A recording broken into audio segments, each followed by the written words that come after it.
Bonjour. Hello. Hola. Marhaba bikoum. Sur le fil, Le podcast d'actu de l'AFP. des nouvelles choisies pour vous sur notre fil info. Savez-vous que le soleil a des cycles d'activité un peu comme une haute et basse saison ?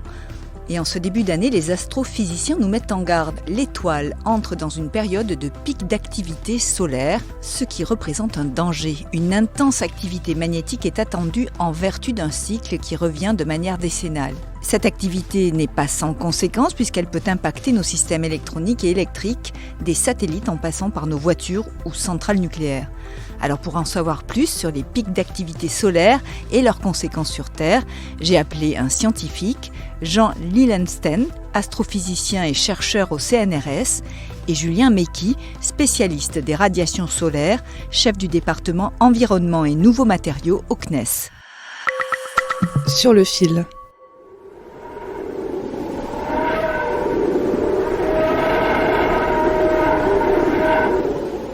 Ce son plutôt étrange et angoissant vient de très loin. C'est une adaptation sonore du vent solaire, ou plus exactement des particules captées autour du Soleil par la sonde de la NASA Parker Solar Probe en 2020.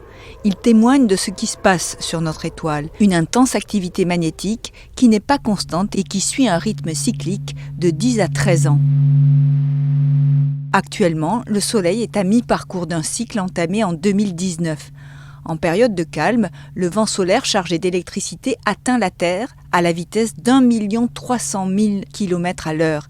Il est à l'origine d'un des spectacles naturels les plus extraordinaires, les aurores boréales, que l'on peut observer sur les pôles, comme me l'a expliqué l'astrophysicien Jean Lillensten depuis l'Institut de planétologie et d'astrophysique de Grenoble. Mon apport scientifique, ça a été essentiellement d'écrire et de résoudre les équations qui permettent de raconter comment des électrons, quand ils arrivent dans notre atmosphère, créent des aurores polaires, donc boréales au nord, australes au sud.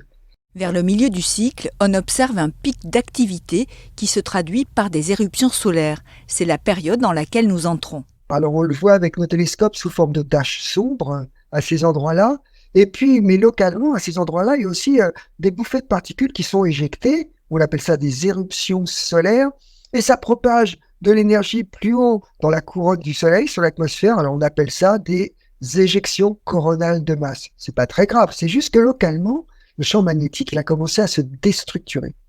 La conséquence de cette activité solaire intense, c'est l'apparition d'aurores boréales au-delà des pôles.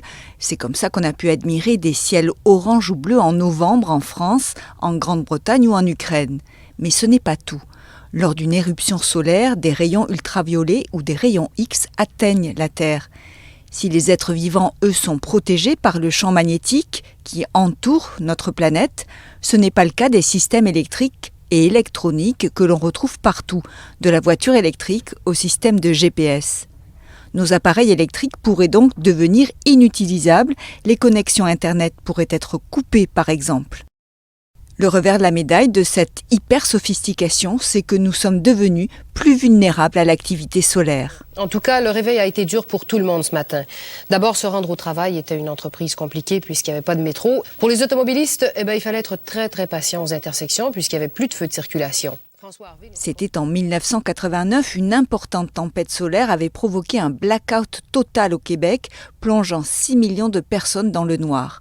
En 2015, une autre tempête solaire a mis hors d'usage les radars de l'aviation suédoise, ce qui a cloué au sol tous les avions du pays. C'est pour ça qu'au CNES, dans le laboratoire de Julien Meky, on travaille à protéger les satellites en première ligne lors de ces tempêtes en créant des composants électroniques capables de résister au rayonnement cosmique. En fait, on va travailler avec le fabricant du composant pour en fait travailler sur le process et le design de cette puce et des transistors pour que physiquement à l'intérieur, électriquement, on les rende durcis aux radiations, c'est-à-dire qu'ils sont beaucoup plus tolérants et sont capables d'absorber une particule qui la traverse et par des différents process électriques et électroniques à l'intérieur de la structure, on les durcit, on les protège.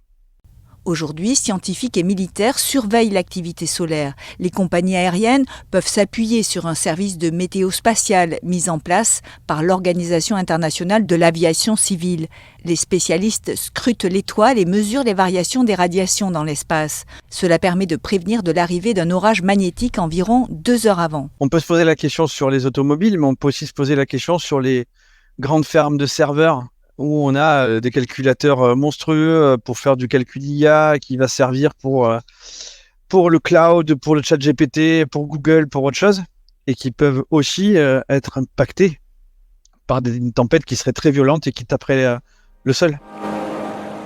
Si le Soleil est votre étoile, bonjour.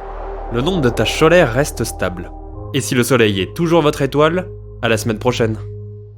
Ce que vous venez d'entendre est encore expérimental. C'est un bulletin de météo spatiale. En 2023, Jean Lillensten a créé le Centre opérationnel de météo de l'espace des Alpes. Son objectif, c'est de pouvoir diffuser un bulletin hebdomadaire à l'attention du grand public dès la fin de l'année. L'intention du chercheur n'est pas de faire peur, mais de favoriser une prise de conscience des risques et davantage de prévention. Nos sociétés technologiques ont déjà traversé quelques maximums solaires. Bon, s'il y a un gros événement, ça peut être effectivement très pénalisant. On a identifié un problème, traitons-le. Voilà. Et ça veut dire que moi, j'essaie de rencontrer avec mes collègues les gens qui s'occupent des risques dans les pays, en Europe, etc. Et ce que je leur dis, c'est toutes les catastrophes, il n'y a pas d'exception, toutes les catastrophes industrielles ont plusieurs causes. Donc, rentrez la météo de l'espace comme un aléa supplémentaire. Les chercheurs comptent sur une meilleure compréhension du Soleil pour anticiper ces éruptions. Et selon Julien Mecky du CNES, même si le Soleil est encore mystérieux, l'enjeu est très important. La prédiction des éruptions solaires, elle est très compliquée parce que c'est une physique qui est très complexe. Et finalement, ça fait que un peu plus de 50 ans qu'on regarde, et sur l'échelle humaine, c'est très peu. Donc la compréhension des phénomènes physiques est très compliquée. Et le fait d'avoir des détecteurs en vol qui permettent de mesurer l'activité solaire et de mieux la comprendre nous permettra déjà d'anticiper plus facilement l'apparition d'éruptions et de mieux comprendre la physique du Soleil aussi par rapport à ça. Et donc la météo de l'espace aujourd'hui, oui, ça devient quelque chose d'important. Ça devient quelque chose de stratégique même. L'Agence spatiale européenne et le CNES se sont associés pour monter un futur service de météo de l'espace, avec l'objectif de prendre d'éventuelles mesures pour éviter les conséquences néfastes de panne. Merci de nous avoir écoutés. Je suis Emmanuelle Bayon. Sur le fil revient demain. Si vous avez aimé cet épisode, alors n'hésitez surtout pas à nous mettre plein d'étoiles. À bientôt.